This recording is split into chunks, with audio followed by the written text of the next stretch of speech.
Alors, petit article sur Clubic concernant Tesla. Encore un article à charge sur Tesla. Vous allez dire, ah, mais il est anti-Tesla. Non, pas du tout. Moi, je ne fais que relayer ce que la presse dit.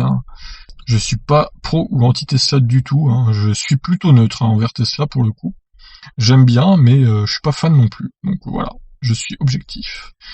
En tout cas, le cabinet d'analyse JD Power, ils ont pas l'air très objectifs parce qu'ils ont bien défoncé Tesla. Donc c'est un rapport du cabinet d'analyse scruté de près par les consommateurs américains. Il classe Tesla comme bon dernier à son classement relatif à la satisfaction des automobilistes. Alors je sais pas trop sur quelle base il analyse tout ça. Bon, c'est un peu flou. Chaque année, le cabinet d'études de JD Power publie une enquête de satisfaction en recensant les problèmes rencontrés par les automobilistes américains au cours des 90 jours qui suivent l'achat d'un véhicule. Un document faisant office de référence est observé avec attention de la part des utilisateurs. Et pour la première fois de son histoire, Tesla fait partie des constructeurs intégrés à ce classement.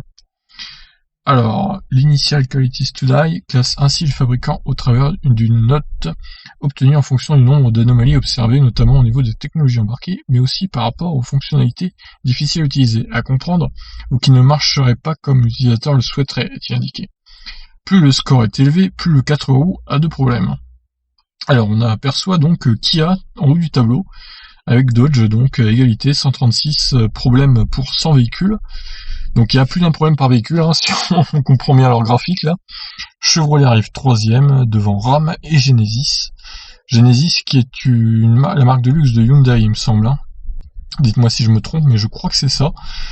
Mitsubishi Buick bien placé également. GMC, Volkswagen, Hyundai arrive après. Les Jeep, Lexus, Nissan, Cadillac. Alors Industry Average, ça c'est la moyenne en gros des constructeurs quoi. 166. Donc tout cela ils sont en dessous de la moyenne, donc c'est plutôt bien, ils ont pas trop de problèmes les véhicules. Et tout à la fin on retrouve Tesla donc avec 250 problèmes pour 100 véhicules. Bon voilà, Audi est assez mal placé avec 225 problèmes pour 100 véhicules également. Mercedes très mal placé également. Porsche 185, bon ça va encore. Toyota qui est réputé fiable avec Honda d'ailleurs à égalité 177, pas si fiable que ça finalement, sur le marché américain du moins. Alors certains diront oui mais ça se trouve ils ont été payés par les constructeurs automobiles thermiques du genre Dodge, Chevrolet ou je ne sais quoi, Buick, GMC. Après je vais pas vous dire que c'est faux ce que vous dites. Peut-être, qui sait, on ne sait pas. Peut-être qu'ils ont été arrosés de pots de vin. Mais bon, on va considérer que c'est pas le cas quand même, on va pas faire les complotistes. Donc voilà, Tesla, selon ce classement, serait une marque peu fiable, voilà, il faut le dire. Donc selon ce classement, encore une fois. Bon, on va continuer. À titre d'exemple, Dodge et Kia se classent premier ex-aequo avec un score de 136 pp100, soit une moyenne de 136 dysfonctionnements pour 100 véhicules. Le second nommé pointe à la première place pour la 6e année consécutive, preuve que ces produits sont parmi les plus fiables du moment. Kia, oui, ils sont garantis 7 ans pour tous leurs véhicules, donc c'est pas pour rien, j'ai envie de dire. Pour Tesla, c'est la soupe à la grimace. Pour sa première, la firme californienne apparaît à la dernière place du classement. JD Power lui attribuait le score de 250 pp100, correspondant donc à 250 défauts pour 100 voitures Tesla. Mais attention, seuls les échantillons de 35 états ont pu être récoltés par le cabinet, Tesla ne lui ayant pas autorisé à recueillir des informations auprès de ses clients dans 15 états du pays.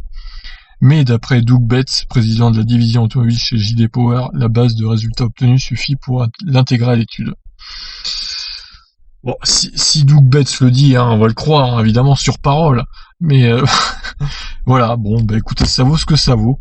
En tout cas, selon ce classement typiquement américain, avec beaucoup de marques américaines en haut du panier, il faut le dire. Mais pas que. Il y a aussi du Mitsubishi, il y a aussi du Volkswagen, il y a aussi du Hyundai, il y a aussi du Kia. Donc voilà, il n'y a pas que des Américains en haut du tableau. Voilà, selon ce classement, donc Tesla serait bon dernier au classement fiabilité. Voilà. Alors je ne sais pas que penser de ça. Peut-être qu'ils ont raison, peut-être qu'ils ont tort, peut-être que la vérité est entre les deux. Mais bon, voilà, c'est un fait. Je vous laisse réagir. Qu'en pensez-vous? Ciao ciao.